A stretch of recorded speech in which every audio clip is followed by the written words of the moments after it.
Hi, I'm originally from England, a country known for its heritage and historic buildings, on a continent that's a mecca for travelers looking for history. I grew up in this small cottage that was built during the reign of Elizabeth I. Today, I live in a very modern house that's only a century old, that goes up and down with the tides of the Fraser River. I live in the village of Finslew, and that, like the rest of the lower mainland, is on unceded Coast Salish territory.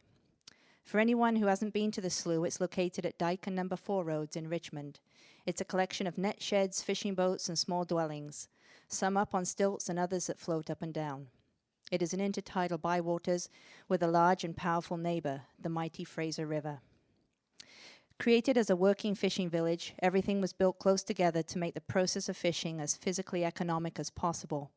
Many of the structures were built out of recycled wood before the term recycling had been invented. This was part of an attitude that resources should not be wasted. One of the first and most important buildings for the Finns was, of course, the sauna.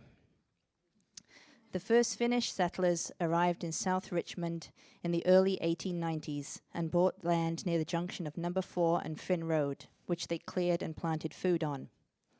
They moored their fishing boats across from their land in the Woodward Slough. In 1900, Richmond farmers, led by Thomas Kidd, were successful in having the Woodward Slough dammed. This meant the Finns had to move their boats to the safest close waters, which became Finn Slough. The slough reminds us that salmon fishing was once the most important economic industry in Richmond, and that the Finns were a part of it, as they still are today.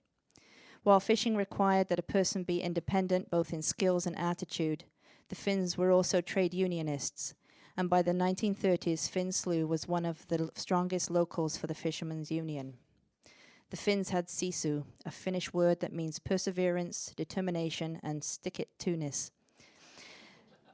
The Fraser River provided not only fishing, but also wood for building and heating, and was a transportation route.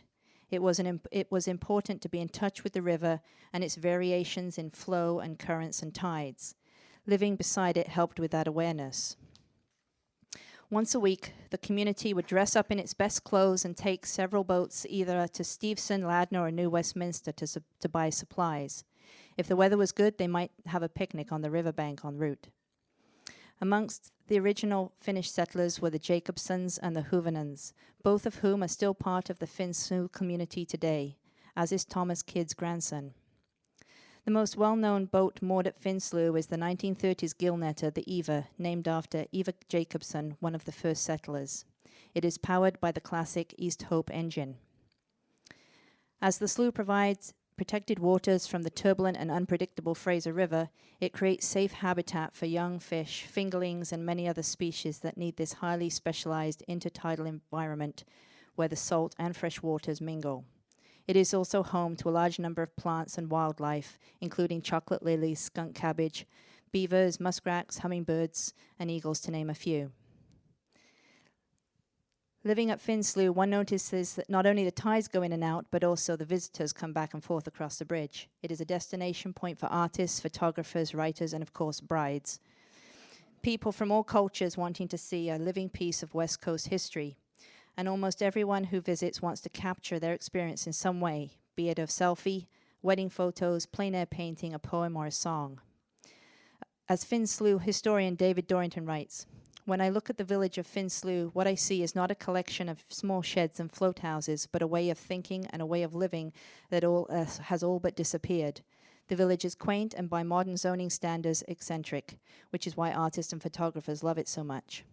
Once there were dozens of such villages on the banks of the Fraser, and now we are just down to the last one." 14 years ago, residents who had been observing all the creative interest in Finn Slough, but from the other side of the lens, decided to create the Art About Finn Slough exhibition. The show is unjuried and anyone is invited to contribute, the only stipulation being the art has to be about Finn Slough. Artists and non-artists alike contribute in many different mediums, including painting, sculpture, wood carving, photography, textiles, basket weaving, and this year we had both a musical composition and a comic book written about Finn Slough. The 3-day art show attracts several hundred people each year. On opening night, we have homemade refreshments, live music by Slough musicians, and a guest speaker. Much of the artwork captures the specific architectural vernacular plus history and nature gently coexisting, as represented by the works shown tonight by Adrian Moore, Ang Dong, and Michael Klutner. Others conjure another aspect of how Finslew is viewed, as seen in the magical realism of Leanne Varnham's paintings. As Nadine Trauss, poet, philosopher, and organizer of the art show, writes, "The architecture of Finslew is in a context, and that context is organic and part of a larger set of processes, seasonal, global, life and death. The architecture is flexible and situated, responding to the situation. Finslew is a thought piece, a preserve of the imagination, a context to notice, to see the organic fragility and strength of natural materials." I leave you with these words by the writer E.F. Schumann, the author of Small is Beautiful, Economics as if People Mattered. "Anything that we can destroy but are unable to make is, in a sense, sacred. For all of our explanations of it, do not make any explanation of it." Thank you. And if you want any further information about Finslew and the art show, you can go to the Finslew website, which is www.finslew.com. There's some great historical articles, of which I've pulled a lot of this information, by David Dorrington. And yeah, thank you.